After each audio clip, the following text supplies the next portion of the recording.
Now, the Democrats were the opposition party at the time. Actually, white supremacy was on their mantra as far as their motto for states down in the South. So the Democratic Party has the legacy of the Ku Klux Klan on it. Yes, 100%. But the Republicans were not some kind of great, well, Oh, I'm not saying they were. for black I'm people. just saying everybody And talks.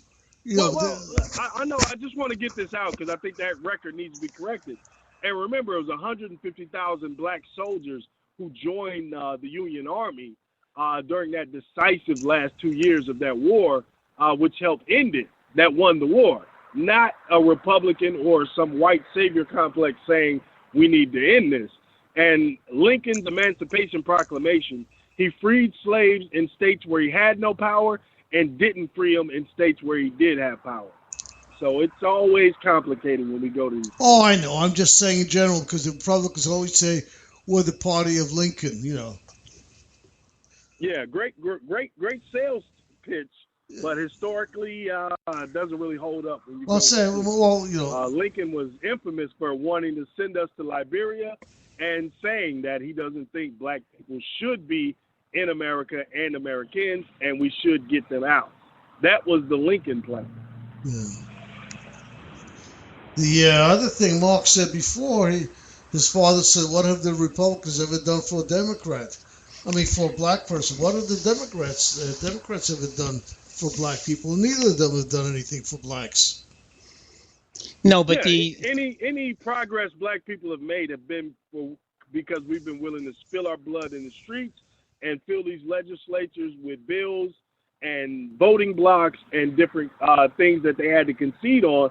But it's never been a thing of the Democrats leading on this. We were always dragging them by the nose. You go back to the testimony of Fannie Lou Hamer, rest in peace to her name, and Hubert Humphrey, where she was, look, we registered all these black people in the South. They need to be able to vote. What are the Democrats doing? And they were essentially sitting on their hands.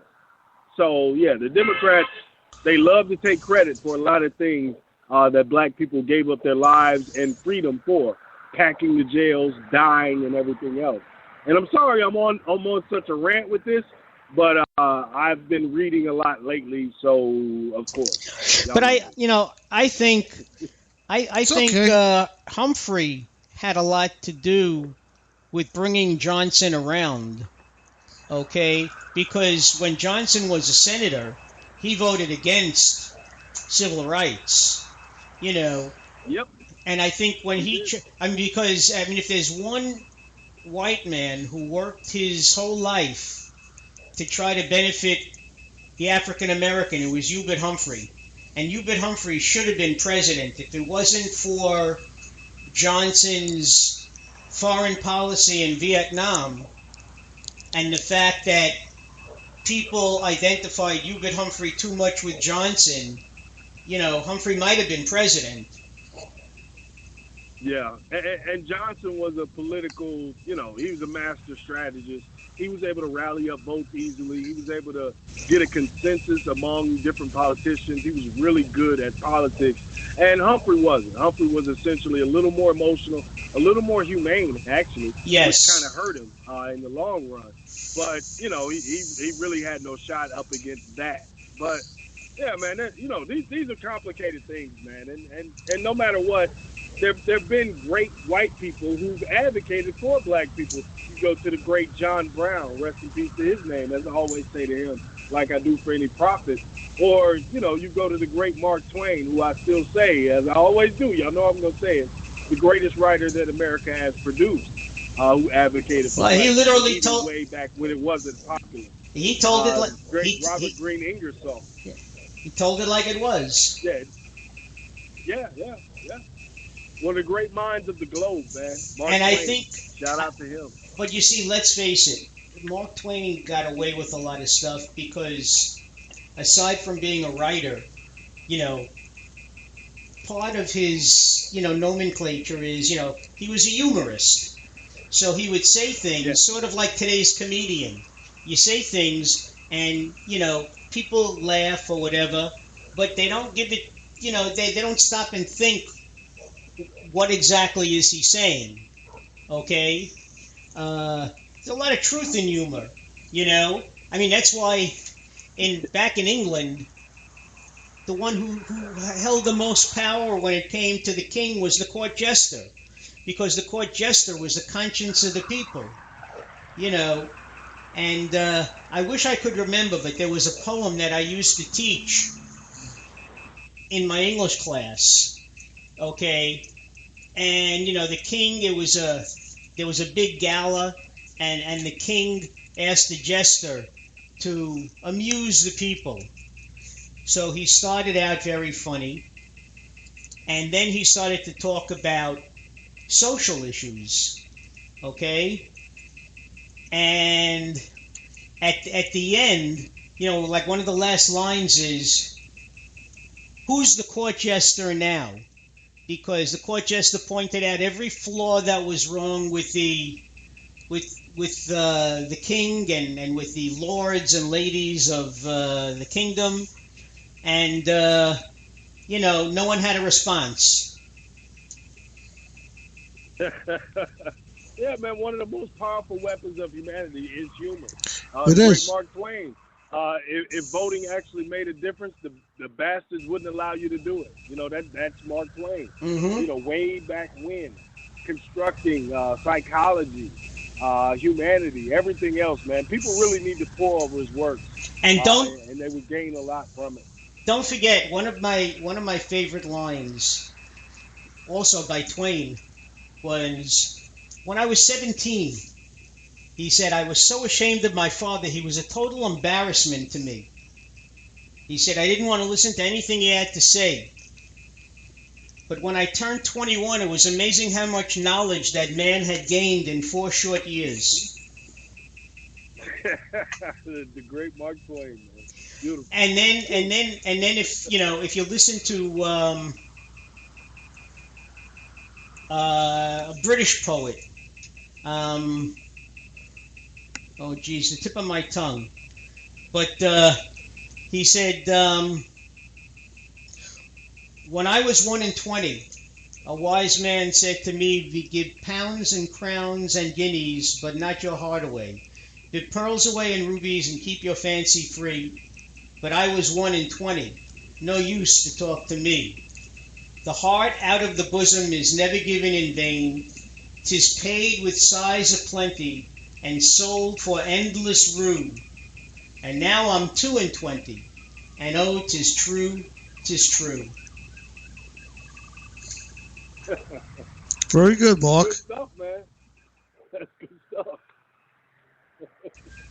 Well, Like I said, this thing has kind of made us crazy, man. This long election cycle, this long media cycle, it's made us a little bit, disoriented. And they're able to draw viewership and ad buys and everything else from constantly fiddling with our emotions. And I think we got to grow out of this. At a certain point, we have to decide we're not going to allow these people to mess around with us, because they really are doing that. Well, They're doing a good job. one of the things they had gone around asking people, for their opinion of this whole election cycle that's been going on for almost 2 years. And almost everybody agreed that it really has to be cut short. Starting 2 years ago, I mean, people are just downright tired of this already. They, whether they've made up their mind or not, they just don't want to hear any more of it. Oh, by the way, I have to say Carol left. I wish I would have known. I would have said goodbye. But Carol, thank you again. I'm sorry for running Carol off, and I hope you guys have a good rest of your show, man. My bad. Like I said, I came in on a rant, so I apologize. Nah, you did good. Hey, listen, Naj, you never come in on a rant, and you're always welcome. You always have a platform here. We enjoy. But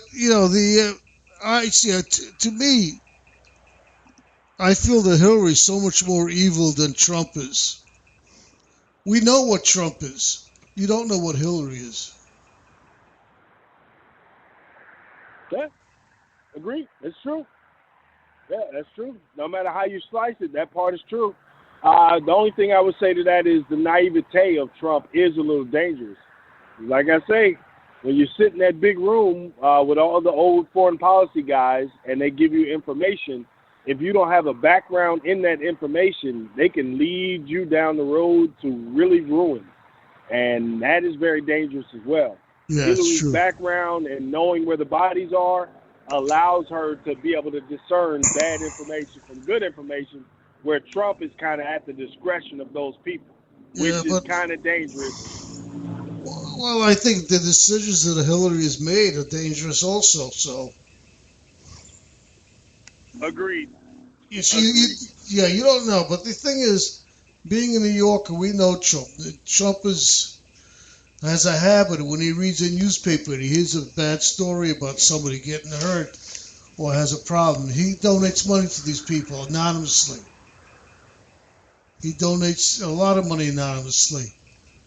And, he got pissed. That's all well and good as a philanthropist, but when you have the power of the presidential, pulpit, when you do things like put out full-page ads saying, those teenagers should have been killed, as far as, the Central in New York, Central Park 5, right? Yeah, Central Park 5. When you do things like that without accurate information, that's bad.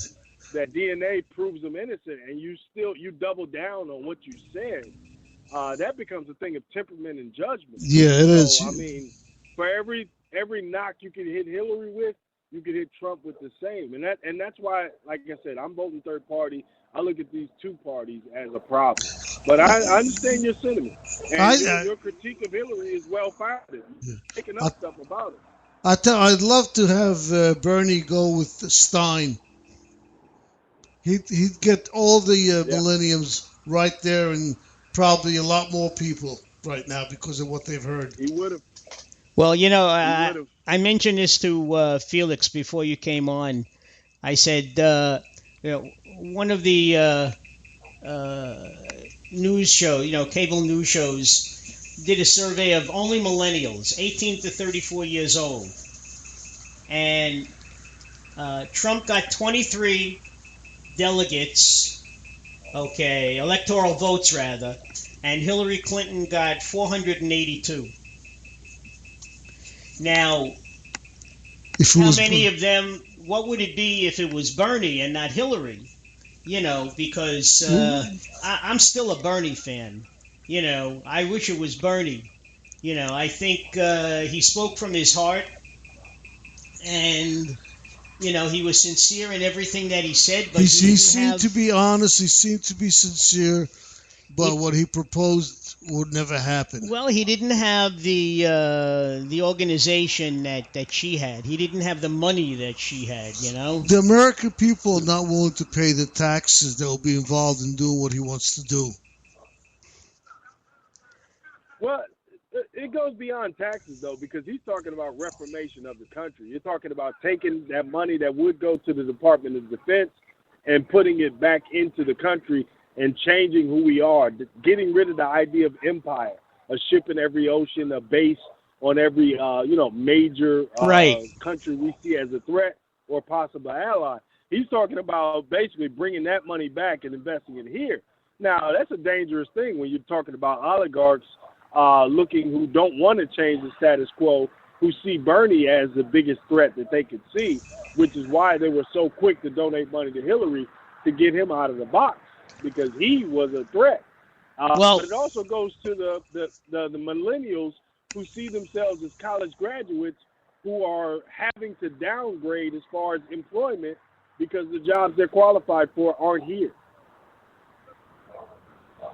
That's true. And not to mention, Sanders served as an independent for all these years. He never minded being called a socialist because that's what he was. And Americans are just frightfully afraid of the word socialism. Okay?